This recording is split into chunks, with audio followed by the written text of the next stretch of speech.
diable afanda na salité. Sylvano Kasongo na komi kolingo mingi na comprendre te. D'ailleurs ndenge osala nommé te na ordonnance présidentielle. Mais au fanda na makasi. Balo baba vérité oye bango. Mais lelo oye bisa biso ki RVA est incapable de foutre bateau. Tu es un escroc. Tu es un escroc. Tu es un escroc. Monsieur le président de la République Moutoua Kokanga Yewana Abdallah Bilenge. Quand tu as abonné nyonso ya Congo Cool TV, babi abonné na biso nyonso. Oh déjà ba s'abonner. Même au s'abonner nante. Mbote komelo de la bandako. Bon d'ailleurs on s'est fait la peau na ebi ke bo so bo monida Arnold Bikouma 520 giga autrement dit papa ma passe c'est que makambo bien ezali. Quand est le bara makambo bien ezali. Et merci à mon boss papi d'Entienne Fumunsa pour Fumumpa. Hein? Babi va toujours dans mon thème. Ah. Mon père à moi. Papi d'Entienne Fumunsa pour depuis Londres. Bamote veye na ba de konyoso ba yaki déjà ko participer à la réunion il y a dimanche ba yokaki oya bango isale bango pe bien makaso wapi ba se plaît pas bête maboko ba bile mbiaka de 520 giga toujours en avant et otika la simate et merci toujours na ba ndeko nyonso oyo ba soutenaka Congo Cool TV ba soutenaka le mbiaka de 520 giga et là directement na moni la grande dame Mimi Matondo depuis Londres ba yi motema fumunsa toujours avant da abenga bisinga ano na kalibanga nanga esanga bien na motema wapi ngadi mère yango wana ka mosala. Et merci à maman Tété Botamba depuis Hollande. Babi maman Tété Botamba depuis Hollande, c'est à Malili. Ce qui Nathalie maman Tété Botamba, directement na monimba moko Nathalie Sapou depuis Dallas. Aïe, baji wapi. Babi otali moi si okumi sinzambe, moi ça chocolat wapi. Et merci à toi Jenny Kafout moi ça mon compte, si babi respect na yo. Babi wana za lembiaka de 520 giga babi so pesi bango mbote avant na banda, eza li sumu na miso ensemble. Ba o ba sa li sumu. Bamoni ya moteka ya ngani za li sumu. Jaja za li sumu. Et merci à mon vieux Lilingu Mabele depuis Hollande, babi yonde makambu vie. Mon vieux Pécho wa Pécho depuis Suisse, hein, babi grand frère propre ya Mimi Matondo. Mon vieux Pécho wa Pécho. Les longs à la bino, tu verras le système à sika ba news yé, enzambe na ba news yé quand des akaka. Système à mutakalisation. Et quoi na baluba. Mike Kalambai, Muluba. Moïse Mbi, Muluba. Ozui, Michel Baken, Muluba. Leloyo. Tala Leloyo. Arnon. Tala Leloyo Ipek. Tala Leloyo. Tokoyo. Évêque Mukunda. Évêque Mukunda. Babi ezama kambo ya Sony. Bon. Bibelo biso ki omoni mutu moko asumuki. Il faut ça ni Luka il a pas fini kai. Mais côté musu peut te babi ke ezalaka malamu soki mutu moko abongoli mutema lo ezalaka fete. Et bongo soko so mutu siko a BBC mitema bana nzambe. Et pas nzambe ya skondeni. Ozwa nini? Ngai na bioto oyeba na kati ya ba image o interview lo salaki na ba passer na sali na ba passer ba ndeko musu ba quartier ba lobby na ba opi ba osepela mukuna. Na ba oba osepela na ete. Ba ngono so ba lobaki. Balobi pour makambo bango malgré ba image aoza ngwana na zika bata mukie na koloba mwa mingi pour que to sola on tomeka ko sola ngo bien pourquoi toujours kaka mutakalisation na basali ensemble pourquoi est-ce que nzamba linga talisa biso makambo sika na kati etonga na ye to pesa ke contrat ba signer ba diable et comme aussi le ngwana siko rombisa bango siko na poisse na miso na e na miso bato to na nous image après na sima to kozonga tcheko. Shalom peuple de Dieu, shalom partout où vous êtes en train de nous suivre. Naïe Koloba comme état évêque. Je m'appelle Rema Bouana, je suis évêque, je suis apôtre de l'église du Réveil. Partout Bananza Bozola Ndanga Bisike Belé na Poto Congo Mobimba dans toutes les provinces. Je veux parler par rapport à apparaître les leusas par rapport il y a un phénomène de les kaba sextape, il y a évêque Pascal Mukuna. Mais Koloba Bananzambe Yozo Landangai, l'air est grave. Na apparaître dans la télévision, dans le téléphone, parce que le moment où moment confinement, moment au corona, esprit satanique, diabolique, où ils ont diminué nombre croissance, il y a peuple de Dieu, il y a banana nzambe, il y a humain à Mokili. Ce sont les plans sataniques. Mais aujourd'hui, vu combat que notre évêque, qui est notre père, peut-être aux Olandabiso, Azali paix frère Ponayo, peut-être Nazali Kokore Molimo Ponayo, à l'action Makamanzambe. Aujourd'hui, il n'est pas n'importe qui. Cet homme évêque Pascal Mukuna a bundé Iba Nanzambe, n'a pas domaine ébélé, pasteur n'a pas domaine ébélé. Mais aujourd'hui, si nous les évêques, si nous les pasteurs de l'église du réveil au Télémi, parce que Zali Moutou Mokotes Kokozwa Audace, Lokolaye, Boyebi, O Moussalani to Bundelaka, Ponabino partout Bozolan de la Bisso. Mais le problème est que dans l'église du réveil, l'évêque Pascal Mukuna Azali homme mystère. C'est vraiment un phénomène. Ok, Jésus Mukuna, soutenons cette personne, soutenons notre évêque, soutenons notre père de l'église, soutenons les patriarches et que le phénomène je dis, nous sommes de l'église du réveil. Aujourd'hui, dans toutes les églises du réveil, nous avons personne au téléma qui la peuple congolais. Et puis, tout le monde a un phénomène sextap et il y a à cause. Il y a un phénomène où il y a un biso, il y a Mbokba na Congo. Lui, ce combat est ça contre le FCC à la personne du ex-président Kabila. Et jusque-là, le président Kabila, Zolandanga place aux binoba autorités anciennes. Il y a FCC, Moutou Moko te sa répondre avec Pascal Mukuna. Parce que ça tient à Pessibino chaos. Parce que pourquoi je dis chaos? Parce que vous télémité pour nous contredire. Il y a un phénomène tout à Sengi, il y a un phénomène tout à Sengi, il y a Moussé Kabila. Un phénomène tout où il y a Sengi, personne n'a s'élevé. Mais étant père de l'église, l'heure est grave, je vous montre les doigts partout où vous êtes. La Bible dit, tu ne regarderas la nudité de personne. Serait une malédiction. Ezali évêque Mukuna, Ezali Zayete, moi je vous dis, c'est faux et archi faux qu'Olanda Angote. Yomo Nanzambo Zolanda. Tu es évêque Pascal Mukuna, Osamo Nanzambe Tozali Batata Nabino, Tokoye Biso que l'heure est grave. Au monde Batine Lango effacé. Se lever, se soulever dans ce moment de confinement où il y a malédiction et le diable à Télémi. Pour nous refuser en gros. Soutenons l'évêque Pascal Mukuna. On est sur la télémélier. Ça, c'est pas le combat. Makambouana, oh, ils allaient la vraie, ils allaient la faux. N'a pas solana évêque Pascal Mukuna. Mais, et pas qu'il ne traiter en ma famille. Bisototique à tout continuer veille patriotique avec l'évêque patriarche Pascal Mukuna. Tout le monde Bitumba Mounene Oyo, Asamba, Azongise la bana le Congo, ba société naïe. Le ex-président honoraire, le sénateur à vie, Joseph Kabila, Ligambo Bazo Fundela yo, ezali ko zongisa ba bien, yaba Congolais, ndaba Congolais. Ezali makambo to landa ba nzambe to landa misuste, vous avez besoin, yaba misala na bino, c'est ce que je tiens à vous dire, que Dieu vous bénisse, que Dieu soutient l'évêque Pascal Mukuna, moi votre évêque apôtre Rema Bouana, je vous bénis de partout. Bolanda, Bopambola, Bosambela pour l'évêque na bino, pour na sobunda bitumba ya mboka na bino.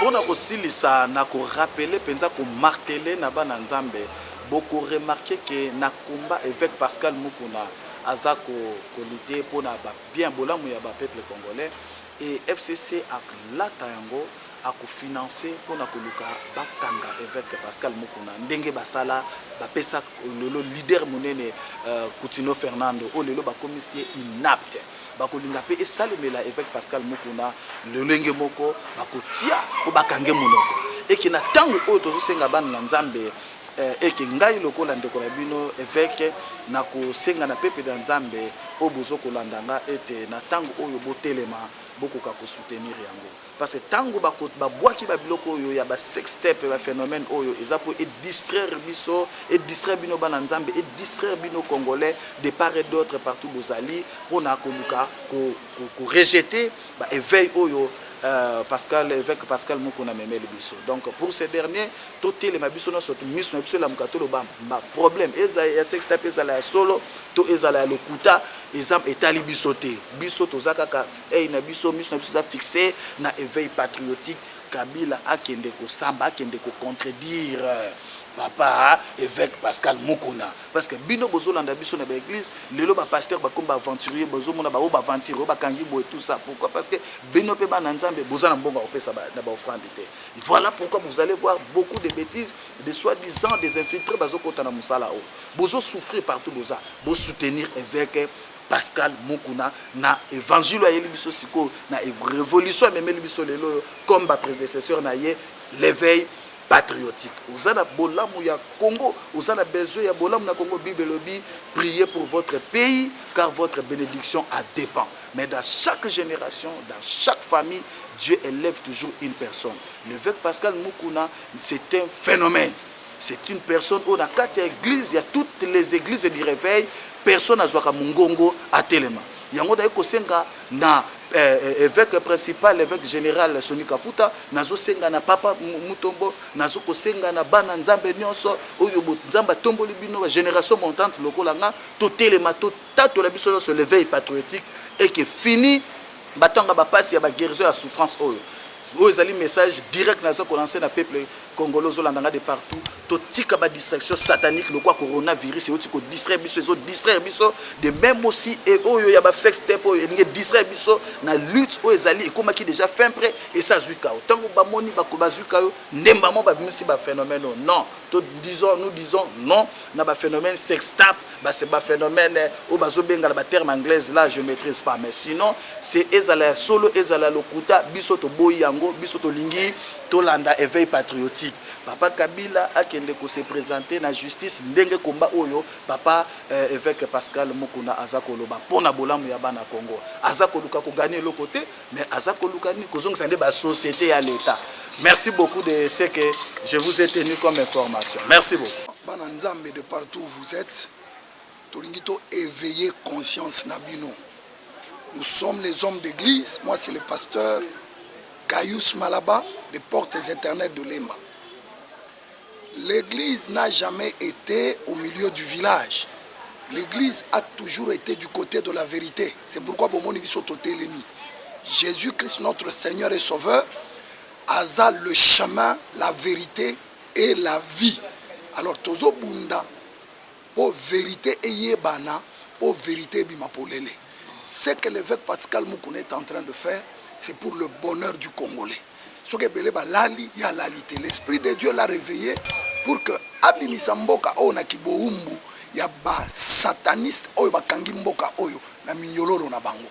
Alors tous ceux qui aiment la vérité et qui se disent bananzambe et sengeli ba soutenir combat wana. Nazo senga na ba chrétiens de partout où vous êtes. Vous ne pouvez pas accepter n'importe quoi. Le chrétien est là pour la liberté et Jésus nous a libérés des chaînes de l'esclavage de Satan. Et Seigneur, toi accompagné en tant que chrétien, en tant que père d'église, je dis à tous ces pasteurs, n'ayez pas peur. Venez accompagner le père, l'évêque Pascal Mukuna, dans ce combat qui est de libérer le peuple de Dieu de l'esclavage. Vérité, Zanamité Manabino. Même le chef de l'État tel qu'il est là-bas, ce que nous sommes en train de faire, c'est pour qu'il soit libre, à l'aise et béni. Nous voulons un Congo fort, un Congo uni et un Congo béni. Nous ne voulons pas être sous l'esclavage. Il y a batu moko na volonté na bango, balingi bakanga mboka na ki esclave, na mboka na biso moko, bango banvoama peuple congolais tika la pauvre. Yango tozo soutenir l'évêque Pascal Mukuna. Merci. Merci mingi. Liboso nano mboka ba di jangaru na mutu moko te. Mboka ezali bien commun ya biso nyonso. Biso nyonso to kozali représenté na RDC par le président Fachi, mais biso nyonso tout congolais nyonso azali gestionnaire ya mboka oyo Congo. Et donc place nyonso congolais azali esengela yeba kazali ko représenter Congo asala malamu et puis malamu futaka. Pour la question na yo ndengo tuni par rapport ya ndeko Pascal Mukuna, ngai nazali na réponse moko ya mawa. Ezali lokola ndeko David alobaka, ils sont tombés nos héros. Po bandeko oyo il faut bazala ba modèle pour la société na biso congolaise. Bango nde bazali kokweya kolakisa ba insuffisance na bango na kati ya makambo etali ya mbilinga mbilinga. FCC, PPRD, ezali machine ya komonter makambo ya lokuta te contre mutu azali mutu. Mutu ya mayele azali oyo ayebaka ko reconnaître ba faute na ye pe asambande a changer ba habitude na ye. FCC etikala ata mukolo moko te commenter ba vidéo contre Pascal Mukuna. Nous n'avons rien à gagner et nous n'avons rien à faire avec le pasteur Mukuna. Ce qui est azali ko tangisa to ko prêcher haine na ye et pas ya bato.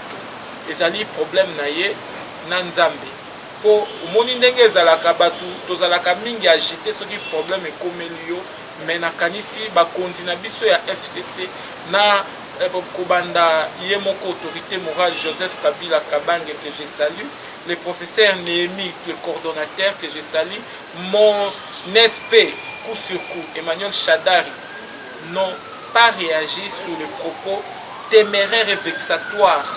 Oyo, pasteur Mukuna, Azali Koloba, à l'endroit, il y a sénateur à vie, Joseph Kabila Kabambe. Et donc, pour Nabiso, Totikala jamais commenté vidéo contre lui. Ezali nde misala na ye ya molili ezali kobima na mpwasa ezali likambu ya FCCT ezali likambu ya PPRDT kasi ezali likambu ya mutu ye moko papa na yebisi yo makambu oyo tosalaka na molili ebombanaka pendant 364 jours mais keba 365e jour tobombisi makambu tosali ya mabe mais ekobima kaka na miso ya bato yango monaki na Bible Yesu alobaki botika ba matiti ya mabe ekola na matiti ya malamu na ba graine ya malamu kasi na tangu na yango ekobimake oyo ezali matiti ya mabe bakolongola obwaka na fulu oyo ya malamu bakotika yango ekola et donc toza na problème mon côté na pasteur Mukuna c'est lui plutôt qui a un problème contre les FCC et contre notre autorité morale mais biso lokola ba défenseur ya justice bato oto lingaka ke makambo ya mboka na biso etambola malamu okoloba que ndeko ozosala fausse route pour développement ya mboka na biso ekote ya matena haine ekote ya matena motema ya mikundu contre moto omoni nzambe azali nzambe ya malamu Bible alobaka kutu gardez silence l'Éternel combattra pour vous FCC etikali ko monter vidéo te etikali ko sala eloko moko te mais lokola biso tozana biso baye oyo tozala na nzambe makambu ya mabe ya bato oyo bazali koluka liwa ya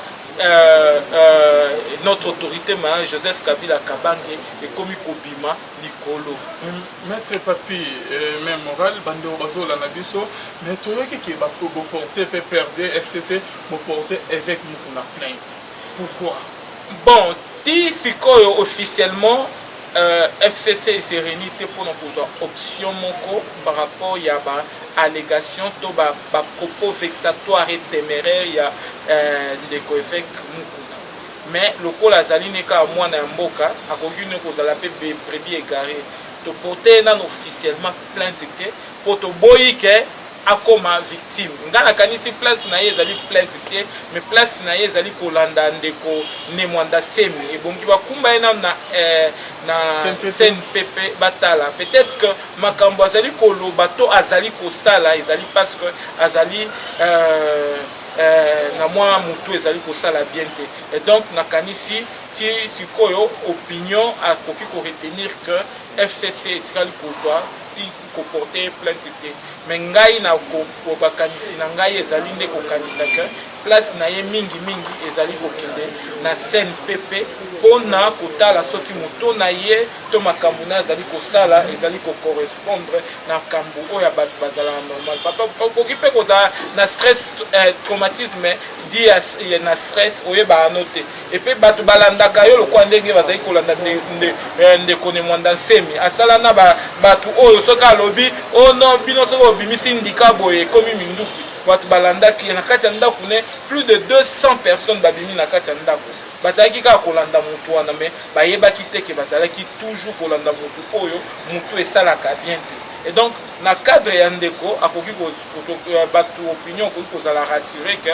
tozwi nanu option moko te ya bongo mais soki mpe kokoma ekozala légitimement par rapport ya mabe oyo ndeko azali kosala neti mabe ni ya sani ezalaka ke mpona ke kosala ke mboka ekende liboso te mboka ekendaka liboso ezalaka par rapport ya principe ya liboso ezalaka ya bolingo nde etongaka mboka ndeko Joseph Kabila notre autorité morale asali ta na ye asali oyo akokaki kosala lokola mutu akokaki kosala nyonso te asali na ya mabe na ya malamu mais na ndenge nga namonaka mwa malamu eleki ebele kasi leo asali oyo ya malamu atiki pe démocratie esali kengonga na ye ekoki atikeli ndeko Félix Tshisekedi pouvoir oyo azali kodirige mboka na mokolo ya lelo et donc yo soki okanisi ke s'attaquer na Joseph Kabila Kabange ezali ko résoudre problème ya développement ya nzala ya peuple congolais nakanisi ke ozali ko se tromper cible. Nzamba pambola bino musalo bozo sala ngana yo souhaiter une longue vie ozwa nyonso ezangi bino pote musana bino keni liboso. Pour un dossier il y a papa Pascal Mukuna. Pascal Mukuna n'a respecté en tant qu'homme de Dieu.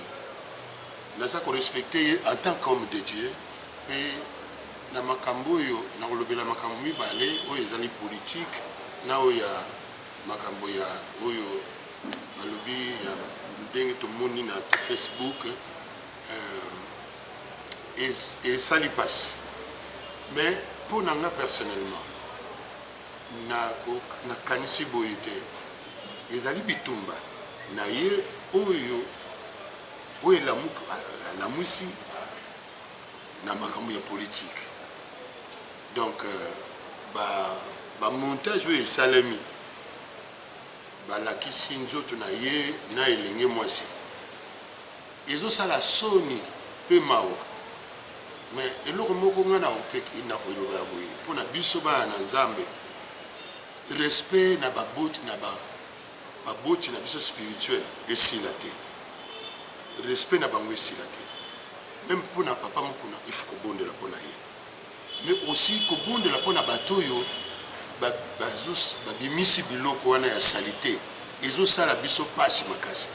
Nakanisi boye ete na ntango tozali eza ntango oyo ya Congo na biso ezotungisama na makambo etali malade oyo ezonyokola mokili mobimba et puis l'économie na biso. Alors tokoki kozala te na babitumba oyo barebele bazotungisa biso na este tokoki kozala distrait te tomipesa na babiloko ya pambapamba parce que même na bana na nzambe bakomi mpe distrait nga tokosenga biso boye na bwene nyonso tobondeli mpo na papa Mukuna mais tobondola mpe mpo na bandeko na biso oyo bazosala babiloko wana ya salite. C'est très sale chez nous biso tozopambola ezosala makambo ya kobikisa bato ekoki kosala biloko ya bongo te. Alors bandeko oyo bazoyoka esengo ya kosala bamakambo wana kolakisa banzoto ya bato bulungu eza salite. Sikoyo mpona makambo etali politique na ndenge dossier oyo papa Mukuna alamwisi. Mukuna aza citoyen congolais, président honoraire Kabila Joseph Kabila azali pe congolais. Ce qui sikoyo Mukuna a estimé que président ancien président azana ba problème esengeli akoka kofunda ye nakasi esengeli na biso parce que mutu nyonso azana liberté wana constitution aza ko assurant na mutu nyonso otika yi asala mais siko kofinga ndeza mabe ngana ko se prêter que papa Mukuna abimisa mafinga na munoko na ye makambo ngo nakanisi te esengeli amimango na ndenge kaka ya bwania bongo ba oyo bazokanisi ke Pascal Mukuna aza na raison te ebongi bafinga ete ebongi bafinga te kofinga mosala ya nzambe te kofinga mosala ya nzambe te eza penza mabe makasi koleka na mboka ya biso na maturité tous tozwi na nzela maloba na nzambe mbula ese eleki ebele tokobimisaka bafinga na monoko na biso te ndakanisi oyo wana nde ya moto ya monene ezala kote ya ngambu ya ancien président na biso Joseph Kabila bato bakoki kofingaka te soki Mukuna aza na raison atika ye amema ancien président na justice soki mpe ancien président aza na raison justice nde moto akokata makambo wana donc moto nyonso aza libre mpona kosexprime.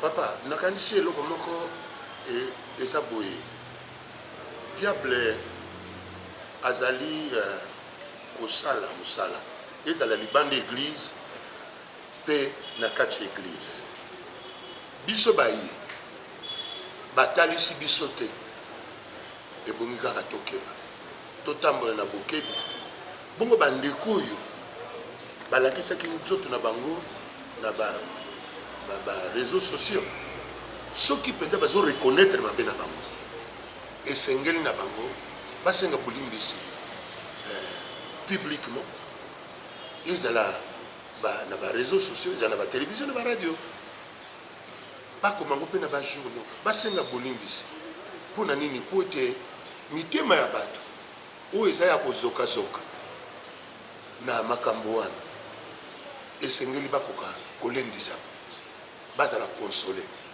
mais soko mpe eza lokuta bandeko na biso wana esengeli bango moko bakoka bayeba ke nzambe aza wana frère juge akoyeba kojuge makambo wana malamu papa na ngai nayebisa biso ete oyebi ça ne fait pas très longtemps eza secrétaire et na Europe eza na basali ya nzambe ebele bino boyebi na Europe basali ya nzambe ebele bakanga bango basango ebele awa nde balobelaka makambo wana te bakangi bafundi bango mpona pédophilie basali désordre ebele eza nango makambo ya sika te sikoyo eloko moko eza boye te biso yango wana bible ezosenga tobondela mpona baconducteur na biso mais fo mpe tolinga bango mpo tobondela mpona bango malamu tobondela mpona bango me toyebaka basali ya nzambe ya solo bazali me ya lokuta mpe bazali donc makambo wana oyo toyoki ezozonga solo esalamaka nango na bisika ebele me bamosusu mpe basalaka na bango yango te na kati ya mokili toza na bafaux soldat toza na bafaux policier tomonaka biloko mosusu oyo eza original oyo eza nde ya mabe ezalaka nango me na suka na molongo nzambe nde moko ayebi kokabola nzambe nde moto ayebi kosambisa malamu biso tomonaka yango mais ezopesa biso esengo te bana na nzambe basali ya nzambe nyonso ifo tozala na bokebi ya makasi ntango omoni baninga baexpose bango soki ozali kosala yango na kobomba na kata ekozala malamu mingi mpo baoyo baza kopiblie bakolemba mpe kopiblie te alors soki yo olobi te ngai mpe nasalaka yango ozolemba kotika te mokolo moko bakoexpose yo donc mabe oyo ezokota na église nde vrai enseignant ya bato na mokili donc enseignement ya nkolo yesu masiya etikala na église nde moto aza kopropage l'enseignement qui peut donner à l'homme une bonne éducation mais soki biso église sikoyo tokomi bato moko bato bazopesa biso so confiance te nazosenga na basali ya nzambe nyonso bakolanda biso na maloba oyo tika bakoka koprendre résolution ya kochanger comportement soki ozaka na comportement malamu tika ete nzambe tata asunga yo opersévérer molimo santo asunga biso télévision chaîne Max Mbenga ekende liboso na kombo na yesu. Pasteur Kamba, est-ce que Nathan a fait une mutakalisation? Est-ce que nous avec Pascal Moukouna, il a été pour se justifier dans la vidéo vraiment? Moussa Nzambe a été pour se justifier. C'est important vraiment. Papa Nangai, Soko Likambo, Oyo Ndenge et Salemi, Ndenge Likani, la banque était. Papa la biso ndenge tobenge papa Pascal. Moi je l'appelle comme ça, papa Pascal Moukouna. C'est un papa pour plusieurs personnes. Nakansi isengeli na ya loba mingi te. Parce que Bible ezosenga biso lobi na biso te. Et puis si tu lis un proverbe lobi que celui qui parle beaucoup ne manque pas de péché. Mais celui qui retient ses lèvres est un homme prudent. Ba justification Soko Batunaye, parce qu'il a une grande église. Il a beaucoup de serviteurs de Dieu. Batanga, Tika, Baoyo, Baoyo, Baponatinaye, Bavoka Naye, Balo, Neye Aloba Mingi. Pour Biston, on a posé ce monde, on est Evandaka Mingi, Avandaka Mingi, Pote, Zamba Pese Maye, le Ponatina côté Bissou Loba. Parce qu'il y a un homme de retour à la parole. Du retour à la parole, donc Tolingi, personnellement, Tolinga n'a pas pu se faire. Loba, Mingi, Tatika peut-être avocat, Baloba. Voilà, et l'eau, on a pu se faire. Pasteur Donatien Kamba. Merci papa. Otelaki vidéo wana. Est-ce que vraiment eza yeto yete? Vidéo wana papa nga personnellement natalaki elongi ya obalakisi moto aza na nzoto bilamba eza te likolo ya mwana mwasi na ye bakokani te oyo eza vie personnelle. Ah, na ndenge nini? À vie personnelle, ça dit que natalaki namonaki ke eza penda montage. Mabe ko salama nango mais naza convaincu te ko zala bo. Omoni papa Max. D'abord tikanga na féliciter ba botio ba botayo. Nzambe tata apambola bango. Apambola mama na biso za na bomo papa sakenda. Mais nzambe na biso apambola baboti apambola famille na yo parce que olobaka elobeli na yo epesa nga makanisi ko kanisa batata na biso mikolo lokola bolo bonzaka hein olobaka bien lingala mpe oyebi yango malamu ofingaka te olobaka mabe ya bato te même soki mpe oyebi mabe ya bato. Papa Max tikete nzambe tata apambola yo na libota na yo na basali yo basalaka na elongo nangana loba pona bandeko na biso o baza bana na nzambe mais bazokamata pe ba image oyo izo se pesa bango po pa panzango na banzi ete eza problème ya éducation biso ba etozo loba nga nazali na l'église ya asekate pasteur mukuna ngai na yeto yebanité ni parce que Nazo soyez comme moi, le roi des rois. Je le respecte. Papa Max, na ba vidéo, na ba émission de sur Salaka. Na tigala ko mona te oza ko finga. Papa Pascal. Ils allaient pour l'éducation yo soi. Na li loba nzambe yo yebi. Yango na biso to loba bona ba na nzambe nyonso. Tika distraction. Parce que ceux qui yo bandi pe ko kamata ba image na ozo ko tinda ngo pa bato. Ozo finga pe kaka. Lokola bapaya bato basali ba image wana nga nazobenga bango baza bapagano bayebi nzambe te pe bayebi nzambe na biso te nazosenga bango te industrie na bango wana ekangama na kombo na Yesu.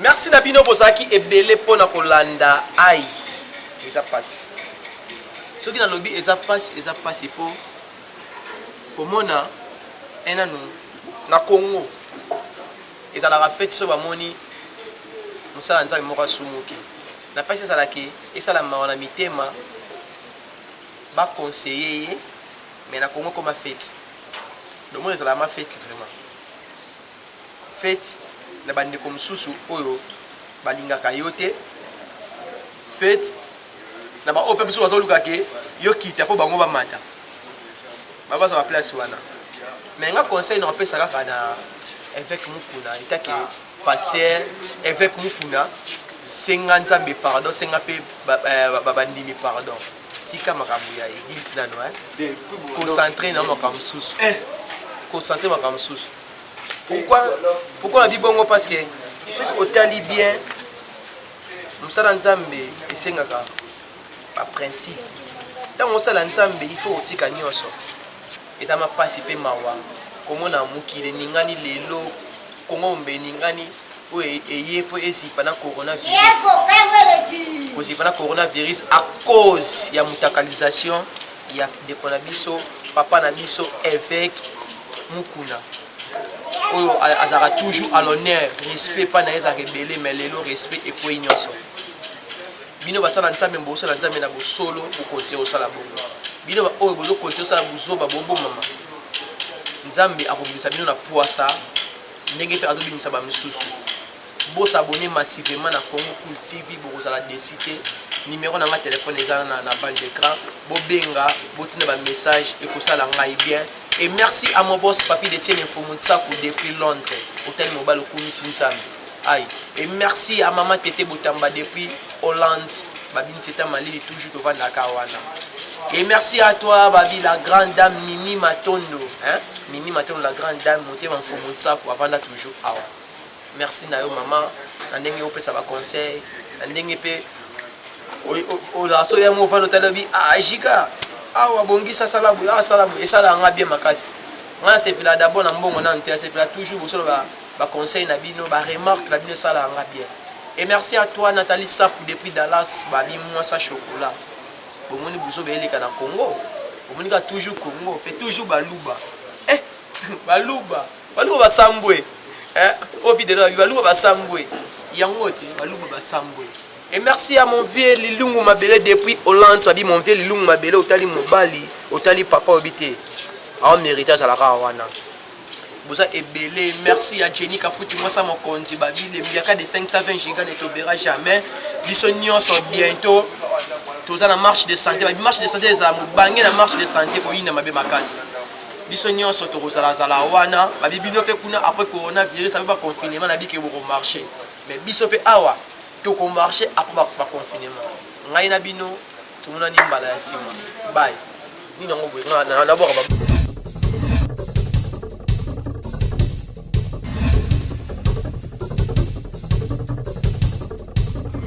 Diable la fanda na salité.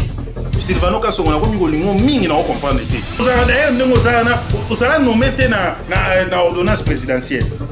Mais au fanda na makasi. Balo baba vérité oye bango.